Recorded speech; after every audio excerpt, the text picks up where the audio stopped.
The first and perhaps most foundational habit is Shinrin-yoku, or forest bathing. This is far more than a simple walk in the woods. It is a conscious and immersive practice of bathing all five senses in the atmosphere of the forest. In our modern world, dominated by digital screens and urban cacophony, our nervous systems are perpetually in a state of low-grade alarm.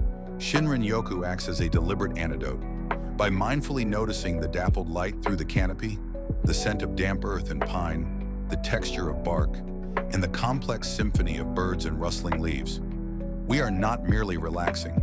We are engaging in a form of biophilic communion, triggering a physiological shift that scientific studies have shown lowers cortisol, reduces pulse rate, and boosts immune function.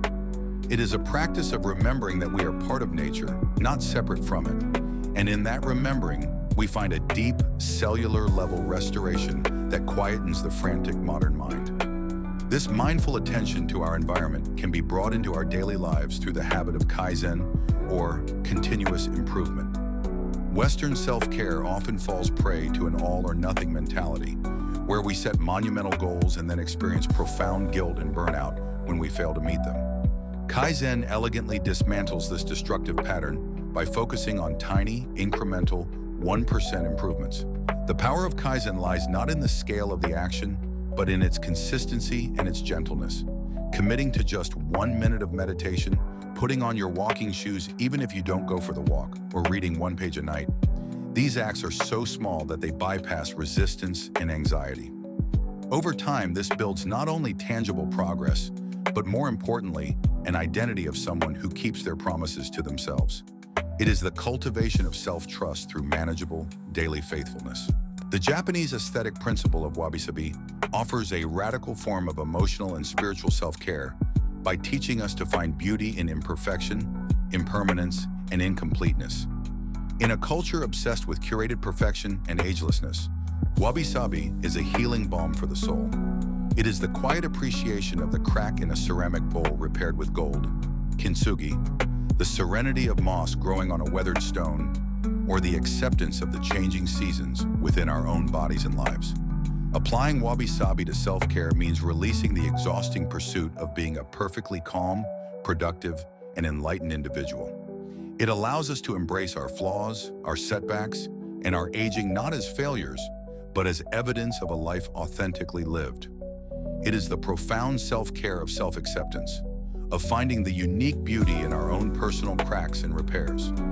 Further refining our daily experience are the intertwined habits of mindful consumption. Hara-hachi-bu is the Confucian-inspired adage to eat until you are 80% full.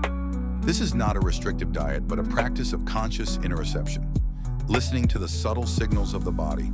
It transforms eating from a mindless consumption for fullness into a respectful dialogue with our physical vessel, preventing the sluggishness of overindulgence and honoring the body's true needs. Similarly, the Japanese tea ceremony, from which we can extract a self-care principle, is a masterclass in Ichigo Ichi-e, or one time, one meeting. This concept treats every encounter as a treasured, once-in-a-lifetime event. When applied to drinking a simple cup of tea at your desk, it becomes a sacred pause. You notice the warmth of the cup, the steam rising, the complex flavor on your tongue. This single-minded focus, even for 3 minutes, pulls you completely into the present moment, severing the ties to past regrets and future anxieties. It is a micro-meditation that cultivates profound gratitude for the simple, fleeting moments that constitute a life. Finally, the practice of ofuro, or the ritual of the deep bath, provides a tangible, daily reset.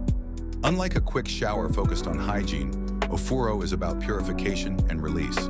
The bath is prepared with care, often with mineral salts or aromatic oils, and the act of sinking into the hot water is a symbolic washing away of the day's mental and emotional grime. The heat soothes aching muscles, the buoyancy creates a feeling of weightlessness, and the quiet solitude provides a sanctuary for reflection. This daily ritual creates a firm boundary between the demands of the public world and the peace of one's private sanctuary. It is a physical and psychological act of transitioning, of honoring the need to literally and metaphorically cleanse oneself, emerging not just clean, but renewed, softened, and ready to rest. Together, these 7 habits form a holistic philosophy of self-care That is not about adding more to your life, but about deepening the experience of the life you already have, finding wellness in presence, acceptance, and mindful attention.